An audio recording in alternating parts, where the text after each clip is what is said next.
Comment devient-on praticien en trust technique? Vous êtes nombreux à me poser cette question, à m'interroger sur le déroulement de la formation, sur la façon dont on devient praticien, quels sont les prérequis pour le faire.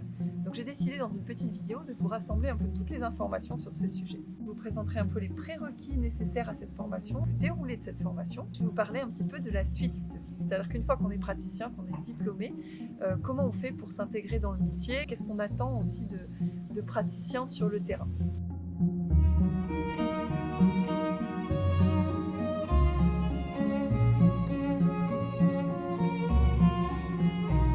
La formation de praticien en trust technique est une formation intégralement en ligne qui est reconnue comme un diplôme de niveau 3, de niveau européen, et qui est encadré par un organisme de certification, donc qui est extrêmement contrôlé aussi sur le plan de la qualité des enseignements qui sont fournis. Donc c'est en ligne, mais c'est pas pour ça que c'est pas de la qualité.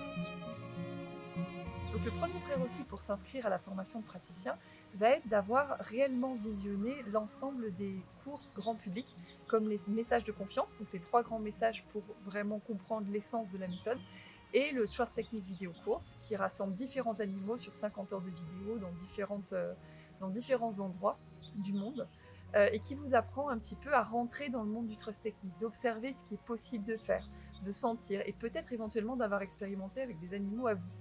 Donc le premier prérequis concret, c'est d'avoir visionné ces vidéos.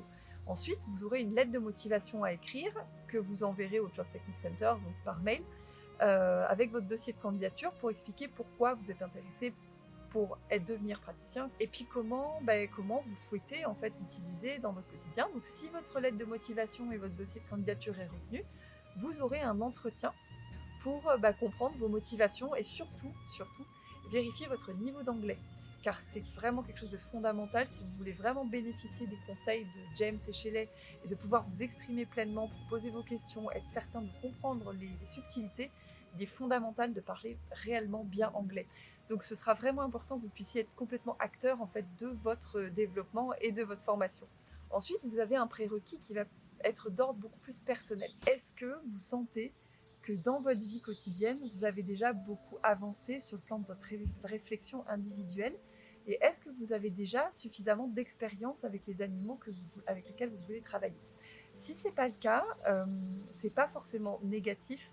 Par contre, je vous engage très très vivement à vous lancer dans un développement perso à côté de ce que vous faites dans un premier temps, pour aller voir des animaux de refuge, éventuellement travailler beaucoup avec vos propres animaux.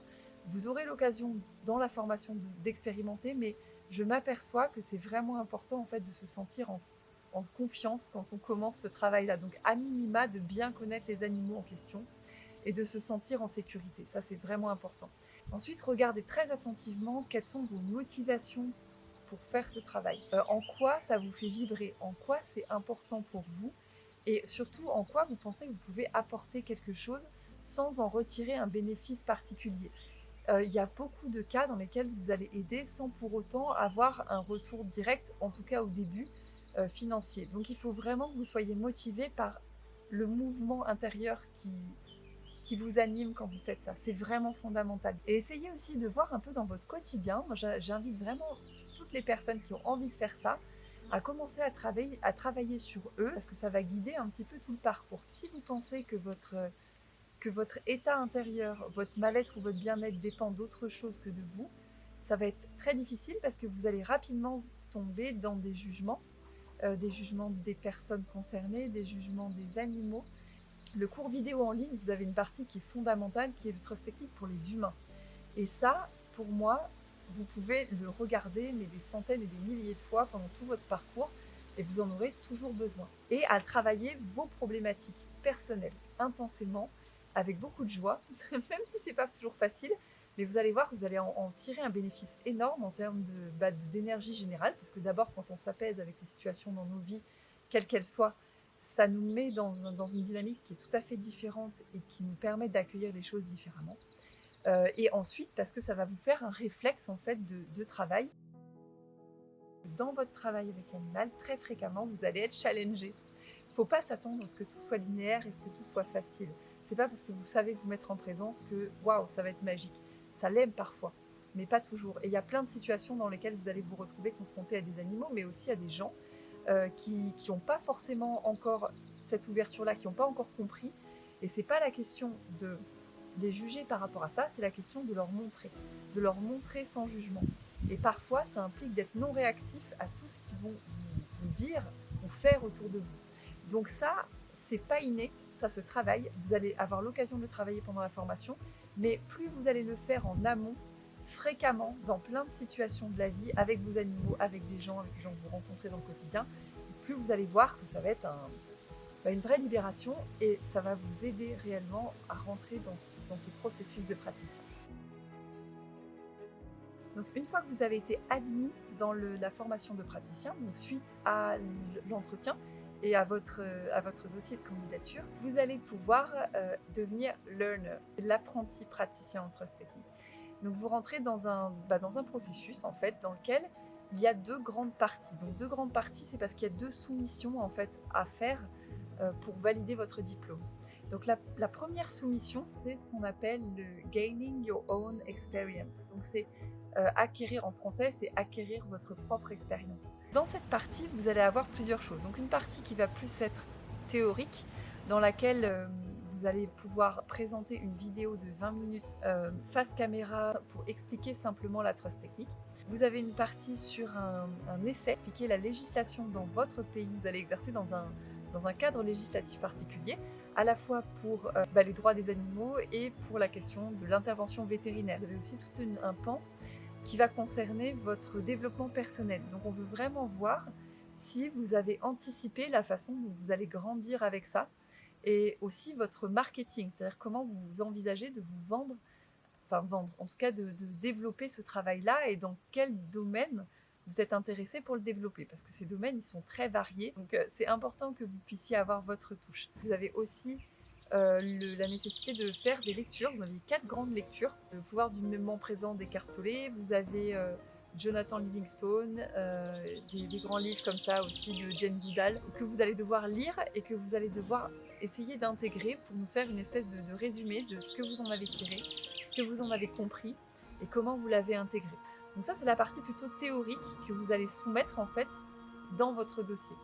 Et vous avez une partie qui est plutôt pratique, dans laquelle vous aurez 24 séances avec des animaux, c'est-à-dire 4 animaux sur 6 séances, pour développer votre propre expérience et sentir un petit peu comment votre pratique de la pleine conscience, de la présence, aide les animaux, et est-ce que vous arrivez à bien développer la considération bienveillante et tout ce qu'on cherche en fait pour devenir praticien. Dans cette partie, vous n'avez pas du tout à avoir affaire à l'humain, c'est-à-dire que l'humain peut être présent, mais vous n'aurez pas à enseigner la trust technique. Donc là, on veut vraiment que vous vous focalisiez sur la façon dont vous développez votre propre présence et votre propre capacité à écouter l'animal. Ces différentes séances, vous pouvez les filmer. C'est pas obligatoire d'envoyer les vidéos dans un premier temps. L'idée, c'est vraiment que vous puissiez décrire ce qui vous arrive et que vous puissiez vraiment prendre du recul sur votre intervention. Qu'est-ce que vous avez bien fait, mal fait, ou selon vous, comment vous auriez pu vous améliorer. Comment vous avez été touché éventuellement par les remarques des personnes autour, vous êtes touché dans votre ego par rapport au fait qu'il y a certains animaux avec lesquels c'était beaucoup plus difficile et beaucoup plus long. Comment votre ego vous a desservi à certains moments. Est-ce que vous avez pu réussir à travailler sur vous entre les séances pour améliorer la façon dont vous entriez en relation avec cet animal-là. Donc c'est vraiment tout ça qu'on veut voir et ça fait l'objet de rapports. Donc vous avez des rapports écrits à remplir et à vraiment détailler au maximum pour qu'on comprenne bien comment vous évoluez en fait. Pas seulement à quel point vous allez pouvoir apaiser un animal, ce qui nous intéresse c'est vraiment de voir si vous évoluez en fait personnellement avec cette pratique et si vous n'allez pas rester en stagnation. Sentir que vous avez la possibilité d'évoluer vers les consultations pour accompagner des gens en plus des animaux. Les cas dans lesquels vous pourriez échouer, il n'y a jamais d'échec en fait, quand vous reprenez, vous avez la possibilité de resoumettre 2 à 3 fois pour qu'on soit sûr que vous soyez au bon niveau. Soit le fait que la vidéo est pas claire du tout, que vous avez mal compris certains points du trust technique, peut être parce que vos essais sont insuffisants ou alors pas assez développés, peut être aussi dans le cadre des pratiques où on sente qu'il n'y ait pas encore assez de maturité en fait, et encore une fois j'insiste sur l'importance de bien parler anglais, d'être à l'aise à l'écrit comme à l'oral, parce que du coup quand vous allez détailler ce que vous faites, c'est important qu'on sente mais que vous avez compris en fait, que vous avez compris ce qui se passe, que vous savez vous positionner. Pour ça, parfois, quand on a un petit doute et que c'est pas forcément transparu et qu'on a un doute sur les résultats, on demande à ce qu'on nous envoie une vidéo assez courte, d'une dizaine de minutes, pour voir où est-ce que vous vous positionnez avec l'animal, notamment avec les chevaux, parce que c'est vraiment fondamental, pour les chiens aussi évidemment. Mais du coup, ça nous permet d'avoir une meilleure idée et au moins de savoir que bon, bah ok, il a bien compris, il est bien positionné, il est bien dans le bon espace, donc il ou elle peut passer aux consultations. Une fois que vous avez validé cette partie pour acquérir votre propre expérience, vous êtes enfin ouvert aux consultations. Donc la partie consultation, elle recouvre en fait 10 séances différentes que vous allez devoir faire avec 10 animaux et 10 personnes différentes. Donc chevaux si c'est les grands animaux, chiens si c'est les chiens. Une parenthèse là-dessus aussi, vous pouvez vous inscrire pour les deux types d'animaux, donc soit pour les animaux domestiques, soit pour les grands animaux. Le truc, c'est que si vous commencez les deux en même temps, ça risque de faire énormément de choses pour vous, ça va être très intense, parce qu'il va falloir que vous jongliez de l'un à l'autre, et le temps d'acquérir vraiment la posture, la position, le ressenti dans le cadre d'un type d'animal, si vous avez les deux en même temps, vous risquez de vraiment paniquer, quoi. Donc moi, je vous recommande de vraiment faire l'un après l'autre. C'est beaucoup plus relax, et puis ça vous permet d'évoluer tranquillement à votre rythme dans ce contexte-là avec un animal. Vous allez filmer vos consultations intégralement. Donc en général, c'est entre 1 heure et quart, voilà, 1 heure et demie, grand max, où vous allez suivre vraiment le protocole qu'on vous donne pour dérouler une consultation. Il faut absolument qu'on sente que vous ayez acquis et vraiment intégré la façon dont on procède en fait. Et que vous réussissiez aussi à sortir un peu du cadre quand vous avez besoin de vous adapter à la situation, mais de jamais rien oublier, parce que tout est essentiel en fait dans ce qui est transmis. Donc vous allez vous filmer et vous allez faire un rapport sur chaque consultation pour voir comment vous avez avancé avec tout ça. Donc il y a une grille complète qu'il va falloir que vous remplissiez avec les temps des vidéos. Une fois que vous avez fait ces 10 consultations, on vous évalue à la fois donc sur la qualité de votre présentation, la façon dont vous menez la consultation et le fait que vous ayez oublié le moins de choses possible. Évidemment, il est toujours possible de discuter un peu dans les parties. Vous avez plein d'endroits où vous pouvez remplir, décrire ce que vous avez observé, pourquoi vous avez fait tel choix et pas tel autre, par exemple, notamment pourquoi vous avez choisi la laisse ou pas. En général, dans les consultations, on veut vraiment que pour le chien, il y ait toujours la laisse et que les chevaux soient toujours en main. Ça, c'est la base de la base, mais ça, vous le verrez en fait dans la formation. Une fois que vous avez rempli toutes ces consultations, vous êtes évalué en fait sur votre meilleure consultation. Donc, vous avez le choix de choisir une de vos consultes comme étant la meilleure. Vous marquez BEST comme Best Consultation. Et on va évaluer cette consultation en particulier. Si jamais ça pêche un peu dans votre consultation, ou on sent qu'il y a des choses qui manquent un peu, soit au niveau de votre positionnement, soit au niveau de ce que vous transmettez, soit il y a des petits oublis, des choses comme ça, la première chose qu'on fait en tant qu'évaluateur, c'est qu'on va dans les autres consultations pour voir si éventuellement vous n'auriez pas mieux fait dans une autre consultation. Mais si on sent que c'est partout pareil dans toutes les consultations, qu'il y a un petit peu un manquement là-dessus, là on peut demander une resoumission simplement pour vous améliorer sur le plan de votre position et vous donner des conseils sur la façon dont on transmet. Donc très souvent en fait pour les consultations, on vous demande de refaire une petite vidéo, parfois une consultation complète, mais parfois un extrait sur la partie qui manquait en fait, qui est un vrai cadeau finalement que vous recevez, d'avoir des corrections de personnes qui ont déjà un petit peu d'expérience et qui peuvent vous renseigner sur la façon dont vous pouvez exercer votre métier. Et donc c'est pour vous l'occasion de devenir en fait un meilleur praticien. C'est bucolique, hein?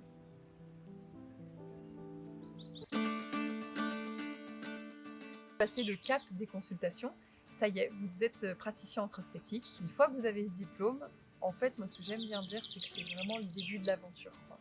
C'est que vous avez tout le processus dans lequel vous vous êtes engagé à travers ce diplôme.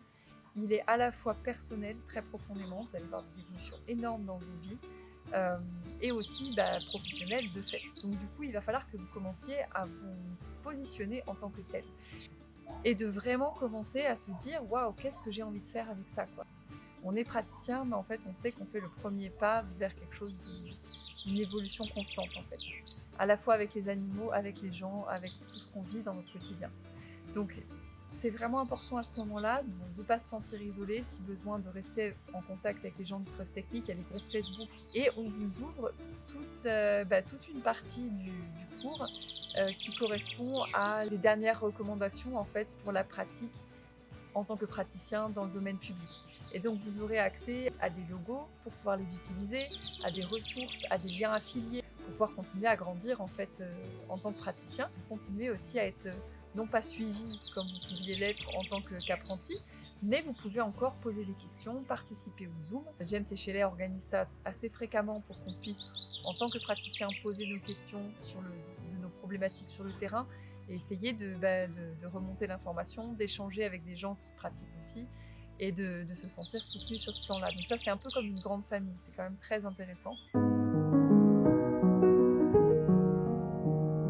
Si je dois parler vraiment de moi, du coup, parce qu'il y a beaucoup de gens qui me demandent comment tu as vécu ça, est-ce que c'est bien, est-ce que c'est pas bien. Évidemment, si je suis là-dedans depuis presque 4 ans maintenant, 5 ans, c'est que j'adore ça, que vraiment ça a été ma révélation, ça a été un peu une bouffée d'oxygène aussi, parce que j'avais vraiment trouvé quelque chose qui avait du sens dans ma vie et pour les autres. Donc je vais jamais vous dire ah bah non, c'est nul cette formation, vas-y pas. Mais par contre, il y a tout ce que je vous ai expliqué dans cette vidéo, ça va être les prérequis sur le développement personnel, sur votre envie et sur votre capacité à parler anglais aussi, parce que ça va être vraiment important. J'ai vraiment adoré cette formation, c'est-à-dire que ça a été un moteur. Ça a été une façon de voir la vie différente. C'est pas seulement de voir les animaux, c'est vraiment de voir les gens autour de moi, de voir la vie différemment et d'avoir un sens du pourquoi. Un peu le sens de mon pourquoi, de pourquoi j'étais là et qu'est-ce que je venais faire. Donc concernant le fait que la formation soit intégralement en ligne, souvent j'entends dire des gens que ça les freine ou ça les rebute. Pour moi, ça n'a pas été du tout un problème en fait, parce que d'abord, on apprend énormément en observant. J'ai énormément fait travailler mes neurones miroirs pour observer ce qui se passait, m'imprégner de l'état d'esprit des séances. Donc moi personnellement, j'étais allée voir James avant le Covid, c'était un rassemblement dans un refuge, dans une asinerie en Angleterre, et on était une cinquantaine en fait d'apprenants pour voir en fait son travail, mais à aucun moment on a nous-mêmes pratiqué en fait. On a juste accompagné avec la présence qu'il était en train de faire, mais on n'a jamais pris un animal en main sous sa direction. Donc on a uniquement observé ce qui se passait. Donc j'insiste vraiment sur le fait que le plus gros du travail se passe dans l'observation et dans le ressenti de ce que vous pouvez observer. Tout est expliqué, vous aurez des zooms réguliers avec James, Shelley et éventuellement des évaluateurs qui seront là aussi pour vous guider en fait dans le processus. Donc normalement, vous devriez vous en sortir de ce côté-là. Et j'ai trouvé que l'accompagnement avait été formidable. À l'époque, on n'avait pas d'évaluateur, c'était uniquement James et Shelley qui nous évaluaient. Et je trouve que la chance que vous avez en rentrant maintenant dans les formations, c'est que vous n'avez plus uniquement James et Shelley, vous avez aussi des personnes dont je fais partie, mais 4 autres personnes qui sont anglaises, américaines et allemandes, et moi-même en France, pour vous accompagner en tant qu'évaluateur. Parce que vous pouvez être beaucoup plus proche d'eux, vous pouvez aussi leur poser des questions quand vous avez des doutes, parce que c'est des gens qui sont passés par la formation, qui connaissent aussi un peu les ficelles du truc, et qui sont eux-mêmes praticiens, bien sûr. Donc du coup, ça peut vraiment vous porter. Essayez de respecter votre timing. On respecte toujours le timing de l'animal, mais soyez aussi à votre écoute, à l'écoute de votre rythme. Progressivement, essayez de sentir monter en vous, j'ai vraiment envie de dire ça, monter en vous ce qui vous porte dans ce travail, qu'est-ce qui vous importe, et de faire des expériences, et de ne pas avoir peur de vous tromper, de ne pas avoir peur de faire des choses un peu à côté, ou d'avoir des moments un petit peu de flottement, parce que c'est juste essentiel de passer par là. Parce que si vous ne passez pas par là, vous n'aurez pas cette foi en fait. Donc c'est vraiment important pour moi, pour continuer dans ce travail-là, de le poursuivre et de pouvoir en vivre. C'est très important que vous passiez par-dessus toutes ces périodes de doute en nourrissant en vous le pourquoi vous êtes en train de faire ça. Donc vous allez voir, on a déjà parlé peut-être des 4 P du Trust Technique qui sont la paix, la patience, la persistance et le pourquoi vous faites les choses. Mais votre pourquoi, il est vraiment important, il faut vraiment que vous le gardiez en tête tout le long de votre carrière, j'ai envie de vous dire. Parce que c'est ça qui va faire que vous allez avoir envie de continuer. Même s'il y a des problèmes, même si on vous juge, même s'il n'y a pas suffisamment de personnes pour en vivre. Juste parce que vous avez l'impression que quand vous travaillez comme ça, vous devenez une meilleure personne. Voilà, cette vidéo est maintenant terminée. Je vous remercie infiniment de l'avoir suivie. Je vous remercie d'être de plus en plus nombreux sur cette chaîne. On approche les 1000 abonnés. C'est assez incroyable. Je vous remercie du fond du cœur de votre présence, de votre gentillesse, de votre amour et de tout ce que vous faites en fait pour me soutenir au quotidien, pour m'encourager, m'envoyer des nouvelles de vos animaux. Je vous invite bien sûr à vous abonner si vous ne l'avez pas fait, à activer la cloche et à suivre un petit peu les avancées. N'hésitez pas à commenter aussi. Et puis on se dit à très bientôt pour une prochaine vidéo sur la chaîne Equipona. Peace!